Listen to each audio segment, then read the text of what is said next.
La fe cristiana no es una teoría ni una ideología. La fe cristiana es el camino para conocer y amar a una persona que vive, a Jesucristo.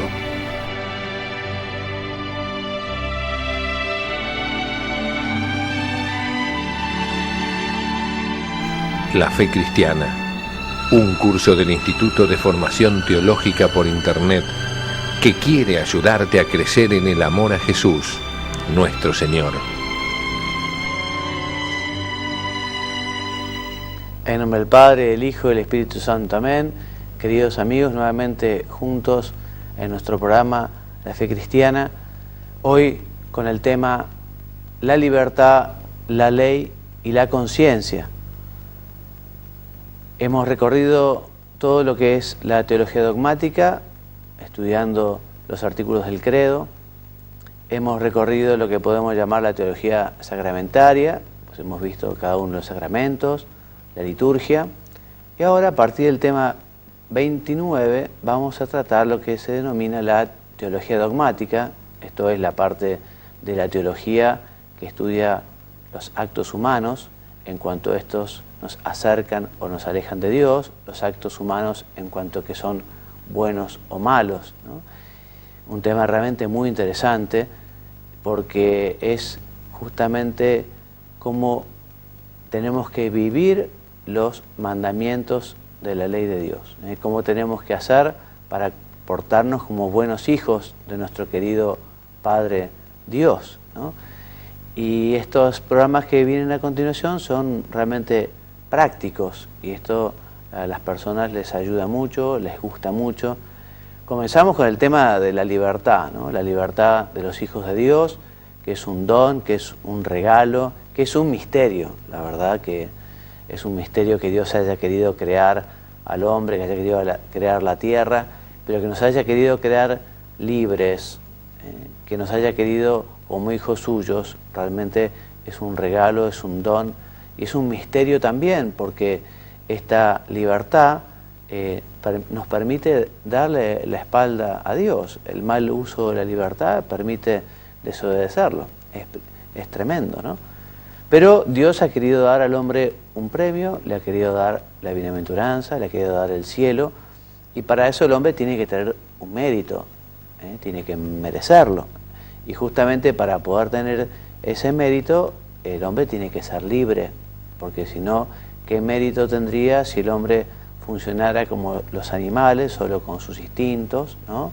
O fuese un objeto inerte? No tendría sentido que merezca nada, ¿no? Así que el sentido, ya lo veremos con detenimiento, más fundamental del porqué de la libertad es porque Dios nos quiere junto a Él en la eternidad, en el cielo.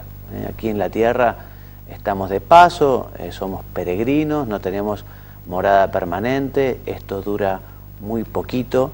Lo importante es lo que viene luego, lo importante es la vida eterna. Y para esto nos ha dejado Dios la libertad para poder estar junto con Él. Comenzamos diciendo que la libertad tiene varias dimensiones, o sea, hay varios tipos o diversos tipos de libertad. Sobre la libertad se puede predicar tantas cosas, hay tantos variados y diversos conceptos de libertad, ¿no? Podemos hablar por un lado de la libertad de coacción, que es esa libertad que goza toda persona en cuanto que puede, sin ningún tipo de imposición, ningún tipo de impedimento, tener esa libertad de expresión, esa libertad de reunión, no hay ningún tipo de coacción, se mueve libremente, ¿no? Otro tipo de libertad es una libertad ya de tipo psicológica, ya no el actuar, sino la libertad en la elección.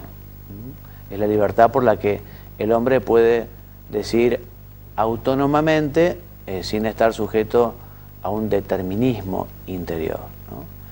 Y en el sentido moral, que justamente les decía, ¿no? La moral es la ciencia teológica que estudia el acto humano desde esta perspectiva, si es bueno o malo, si nos acerca a Dios o nos aleja de Él, si nos lleva al cielo o a la condenación, ¿no? Entonces, en el sentido moral de la libertad, justamente se refiere a esa capacidad que tiene el hombre de afirmar y amar el bien, que es justamente el objeto de la voluntad libre. El hombre verdaderamente libre es el que no está esclavizado por sus pasiones, por sus pecados. Dios, decíamos, ha querido dar al hombre esta libertad para que el hombre sin coacción pueda elegirlo a Dios, pueda libremente ir hacia Él, pueda obedecerlo y así alcanzar la bienaventuranza, lo decíamos. Esta libertad del hombre requiere que actúe según una elección consciente y libre, ¿no? Es decir, movido, inducido personalmente desde dentro y no bajo la presión de un ciego impulso interior o de la mera coacción interna o externa, ¿no? Hoy podemos renovar a Dios y decirle: Dios mío, quiero hacer un buen uso de esta libertad. Este don que me regalaste, quiero aprovecharlo para hacer el bien. Este regalo que me has dado, quiero darle su verdadero sentido, su verdadera orientación. Ayúdame a no convertirme libertad en libertinaje, que es justamente el mal uso de la libertad, el abuso de la libertad. El hombre logra esa dignidad cuando, liberándose totalmente de la esclavitud de las pasiones, tiende a su fin con la libre elección de los medios y procura medios adecuados para ello con eficacia y esfuerzo crecientes. Porque el esfuerzo en el hombre nos falta. Después del pecado original, ya lo veremos, ¿no? Todo es difícil, todo cuesta. El bien es algo arduo. La tentación, las pasiones, lo que se llama esas malas inclinaciones en el hombre, lo llevan a que tenga que hacer ese esfuerzo y sobre todo buscar la ayuda y la gracia de Dios para poder portarse bien, para poder cumplir su voluntad, para poder hacer lo que Él manda. Esta libertad de coacción exterior de la necesidad interior y de las pasiones desordenadas, en una palabra, la libertad humana plena posee un gran valor porque solo ella hace posible el amor. Sin libertad no hay amor, ¿no? O sea, la libertad nos permite amar porque nos permite elegir. También la palabra amor es una palabra de la que podemos predicar tantas cosas, ¿no? Pero cuando hablamos de amor, nosotros entendemos esa donación, esa entrega y esa aceptación del otro, ¿no? Nada que ver con lo que es la concupiscencia, como dirá Aristóteles, ¿no? El amor generoso, el amor de amistad, el amor de entrega y el amor de concupiscencia, que es el egoísmo, ¿no? Que es elegir amarse a uno mismo, ¿no? Dios quiere que lo amemos libremente. Y cuando realmente lo amamos libremente, cuando utilizamos de esta manera la libertad, somos realmente imagen de Dios, ¿no? Porque Dios es amor, Dios nos creó para amar, y cuando hacemos uso de la libertad como Él quiere, como Él nos ha orientado, como nos ha enseñado, como Él nos ha creado para ello, así nos estamos pareciendo más a Dios, somos imago Dei. Y lo contrario, cuando no hacemos buen uso de la libertad, cuando elegimos el mal, cuando elegimos el pecado, cuando nos dejamos arrastrar por las pasiones, esa imagen de Dios en nosotros se desfigura, se desvanece, se nubla por completo. La Sagrada Escritura considera la libertad humana desde la perspectiva de la salvación, ¿no? Y como les decía, a causa de la primera caída de nuestros padres, Adán y Eva, resulta que el hombre queda sometido al pecado, ¿no? Queda inclinado al pecado, no se corrompe totalmente esa libertad, el hombre continúa siendo libre. Está en la Escritura también que Dios nunca permitirá en el hombre una tentación más fuerte de la que pueda soportar, ¿no? Si no, Dios estaría, digamos, permitiendo, digamos, que la tentación fuera superior al hombre, por lo tanto no sería libre. El hombre es libre, ya cuando el Concilio de Trento responde a Lutero, Martín Lutero, un monje agustino, que erró cuando afirmaba que el hombre estaba totalmente corrompido y que el hombre no podía rechazar las tentaciones y que el hombre sería un soberbio si tratara de luchar. El hombre se tenía que dejar arrastrar nomás por ese mar de las pasiones, ¿no? Bueno, eso la Iglesia en su magisterio lo enuncia como erróneo, como una herejía, como algo que no está bien. El hombre está inclinado hacia el pecado, es verdad, pero no totalmente corrompido. El hombre siempre, con la ayuda de Dios, puede elegir el bien, puede elegir la verdad. Además, tenemos que tener en cuenta que después de esa primera caída de nuestros padres Adán y Eva, con la venida de Jesucristo, el Señor justamente rescata al hombre del pecado, rescata a los hombres que estaban sometidos a esa esclavitud. Por eso dice con razón también San Pablo en su carta a los Gálatas, en su capítulo 5, solo colaborando con la gracia que Dios da por medio de Cristo, el hombre puede gozar de la plena libertad en sentido moral. O sea que para poder elegir el bien y para poder ser bueno, necesitamos de la gracia de Dios, necesitamos de la ayuda del Señor. Las autoridades humanas deben respetar esa libertad que también tiene límites, porque no es libertad para hacer cualquier cosa. Y justamente las leyes justas son las que pondrán también ese tope a la libertad. Es bueno recordar, estamos comenzando a hablar un poquito de lo que es la teología moral, es bueno recordar que no basta que las decisiones sean libres para que sean buenas, porque pueden ser libres, pero pueden ser también malas. Es necesario que sean libres, pero además, para que sean buenas, ya lo veremos en su momento, tiene que tener un objeto bueno, tiene que haber unas circunstancias buenas y un fin también bueno, un fin. El hombre siempre realiza las acciones por un fin. Si uno realiza una acción buena, pero con un fin malo, entonces aquella acción, digamos, se corrompe, hablando moralmente, ¿no? O sea que para obrar con bondad, para obrar al bien, hay que obrar con libertad, ¿no? Eso es fundamental. Pero también, decíamos, tiene que ser el objeto bueno, buenas las circunstancias y bueno el fin que nos proponemos cuando actuamos. Vamos a hablar de la ley y de la ley moral, la ley moral natural. La palabra ley es un término análogo, o sea que se puede predicar de ella conceptos parecidos pero con algo de diferente. Son muchos los términos análogos. La palabra derecho, por ejemplo, también es una palabra análoga, porque derecho quiere decir muchas cosas. Y con ley también, cuando hablamos de ley, hablamos de ley natural, de esta ley de Cristo o ley nueva. También nos referimos a las leyes humanas, las leyes del poder político o las leyes eclesiásticas. Bueno, son todas leyes diferentes, pero tienen algo en común, que es un ordenamiento de la razón que busca el bien común, ¿no? Dictado por aquel que tiene también la autoridad, así lo define en la cuestión 90 Santo Tomás de Aquino, ¿no? ¿Qué es la ley eterna? Primera idea. La ley eterna es el plan que Dios tiene para conducir su creación. La sabiduría divina tiene un plan y así conduce toda su creación, ¿no?, hacia un determinado fin. A cada criatura, digamos, la dirige según cómo es ella por sí misma, ¿no? O sea, el hombre justamente se dirige al fin con el uso de la libertad, con el uso de la inteligencia, con el uso de la voluntad. De un modo diferente se dirigen a su propio fin los animales, que tienen sus instintos, o las plantas o las piedras, ¿no?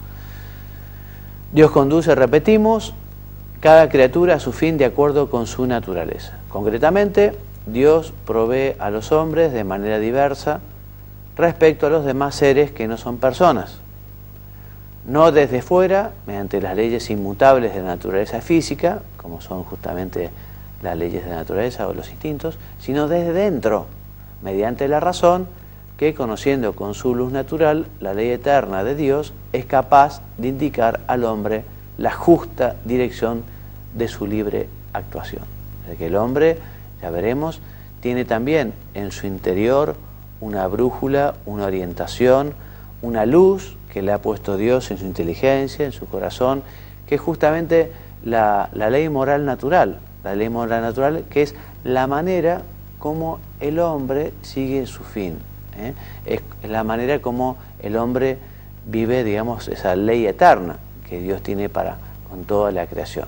Por eso definimos la ley moral natural, es la misma ley eterna, incita en los seres dotados de razón, que los inclina al acto y al fin que les conviene. Por lo tanto, es una ley divina, una ley divino-natural, y consiste en la misma razón que permite al hombre discernir el bien y el mal. O sea, tenemos una luz, una gracia, un regalo, un don, independientemente de que uno haya conocido la revelación de Dios o la vida de Jesucristo, o que uno sea cristiano. Todo hombre, viva en la China, viva en la jungla, viva en la Antártida, sabe que matar al prójimo está mal, sabe que está mal robarle, sabe que está mal mentirle, sabe que está mal robarle la mujer al prójimo, porque eso justamente lo tiene dentro de su razón, dentro de su corazón. Entonces justamente esta ley natural es como una brújula, por eso elegí esta imagen, ¿no? Una brújula que el hombre de alguna manera puede también ocultar, que el hombre puede esconder, que el hombre puede enturbiar, que el hombre puede tirar, que el hombre puede romper esa brújula, ¿no? Porque justamente esta libertad nos ayuda a afianzarnos en el bien y la búsqueda de la verdad, o también permite la libertad a apartarse completamente del propio fin, del objetivo, de la meta, del bien, de la verdad. Se lo llama natural porque consiste en la luz de la razón que todo hombre tiene por naturaleza. Todos los hombres la tienen. Y la ley moral natural es un primer paso en la comunicación a todo el género humano del designio salvífico divino. Porque efectivamente el hombre, aunque no conozca, por ejemplo, decíamos, ¿no?, la revelación divina, no conozca a Jesucristo, no conozca a su iglesia, si vive de acuerdo a esa ley natural, ya veremos lo que es la conciencia también, si vive de acuerdo al dictado de su conciencia, si procura buscar esa verdad y hacer el bien, evidentemente tendrá la posibilidad de alcanzar la bienaventuranza eterna, podrá alcanzar el cielo, podrá estar eternamente con Dios, si cumple esa ley natural, si cumple con esa brújula que Dios puso en su inteligencia y en su corazón. Evidentemente, para llegar a un conocimiento completo de la ley natural, es conveniente o es necesario la revelación, esto es, las manifestaciones que ha hecho Dios de estas verdades, que es lo que Dios nos ha dicho sobre la ley natural. Esta ley natural tiene por raíz la aspiración y la sumisión a Dios, fuente y juez de todo bien, así como el sentido del prójimo como igual a sí mismo. Estos son los pilares fundamentales de la ley natural. Esta ley natural tiene algunas propiedades que vamos a destacar a continuación. Esta ley moral natural es, en primer lugar, universal, porque se extiende a toda persona humana, de todas las épocas, de todas las razas, de todas las nacionalidades, de todas las culturas. Todos los hombres llevan en su corazón, en su alma, esta orientación, esta gracia, este don, este regalo, esta brújula que Dios nos ha dado. Esta ley natural es inmutable, permanente, a través del tiempo, a través de las variaciones de la historia, subsiste bajo el flujo de ideas y costumbres y sostiene su progreso. O sea que siempre en la historia de la humanidad, desde que Caín mató a su hermano Abel, está, digamos, está penado, digamos, y es inmoral lo que es matar al prójimo, ¿no? Matar al prójimo, quitarle la vida. El hombre no es dueño ni de la propia vida y menos de la vida ajena, ¿no? Y así, digamos, hay un montón de principios de ley natural que son inmutables, que no han cambiado, que son desde siempre, que el hombre, decía, puede llegar a oscurecer, ¿no? Pero si busca la verdad en sí mismo, si busca la verdad de las fuentes, puede también recuperar esa claridad perdida, ¿no? La ley natural es obligatoria para todos, ya que para entender hacia Dios el hombre debe hacer libremente el bien y evitar el mal, y para esto debe poder distinguir el bien y el mal, lo cual sucede ante todo gracias a la luz de la razón natural. Esta observancia de la ley moral natural puede ser algunas veces difícil, pero jamás es imposible. Evidentemente, si uno se ha dejado llevar por una vida desenfrenada, uno adquiere lo que es el vicio. El vicio es una repetición de actos malos, de actos pecaminosos, de actos inmorales. Bueno, puede ser que salir del vicio sea algo difícil, ¿no? Porque uno se ha embarrado y es muy difícil. Pero bueno, con la gracia de Dios, con la ayuda de Dios, con la buena voluntad, con esa firme decisión de buscar el bien, también se puede recuperar una vida virtuosa, una vida en la que se busca hacer el bien. Con respecto del conocimiento de la ley natural. Bueno, estos preceptos de ley natural pueden ser conocidos por todos mediante la razón. Sin embargo, lo volvemos a repetir, de hecho, no todos sus preceptos son percibidos por todos de una manera clara e inmediata. Su efectivo conocimiento puede estar condicionado por las disposiciones personales de cada uno, por el ambiente social y cultural, por la educación recibida. Evidentemente, quien ha nacido en una familia virtuosa, una familia que se ha caracterizado por formar a sus hijos en la verdad, en el bien, en los valores, tendrá mucho más claro qué es lo que está bien y lo que está mal de una persona que quizá, no sé, por decirlo de alguna manera, nació en medio de la mafia, en el cual, por ejemplo, la venganza era algo necesario y fundamental para el honor de la familia. Y sabemos que la venganza de por sí es algo inmoral, ¿no? Pero bueno, puede ser que el ambiente social, cultural, desdibuje, borre, ¿no? esa ley natural, esa norma que debería estar tan clara. Entonces, puesto que en la situación actual las secuelas del pecado no han sido totalmente eliminadas, la gracia y la revelación son necesarias al hombre para que las verdades morales puedan ser conocidas por todos y sin dificultad, con una firme certeza y sin mezcla de error. Bueno, la ley divino positivo. La ley divino positivo es justamente esa ley de Dios, divino, y positivo porque Él nos las ha marcado, nos las ha dado. La ley antigua es la revelada por Dios y dada a Moisés. Sus prescripciones morales están resumidas en los 10 mandamientos, que expresan conclusiones inmediatas a la ley moral natural. Y toda la economía del Antiguo Testamento está orientada a descubrir, anunciar la venida del Salvador, de Jesucristo, ¿no? Que nos viene a dar justamente la nueva ley, la ley evangélica, la ley de Cristo, una ley basada justamente en la gracia. La gracia es una participación en la vida divina, la gracia es un don que nos hace semejantes a Dios, y bueno, y Jesucristo nos viene a dar la gracia para parecernos a Él, ¿no?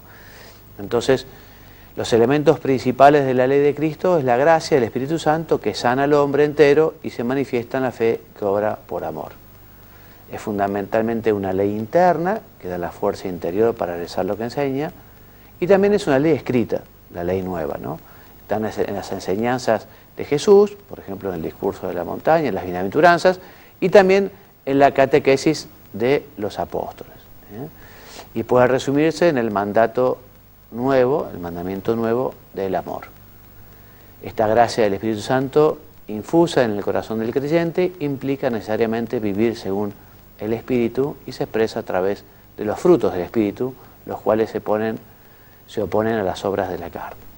Esta ley natural es interpretada auténticamente por el magisterio, esto es, por las enseñanzas de la Iglesia, sobre todo de los papas.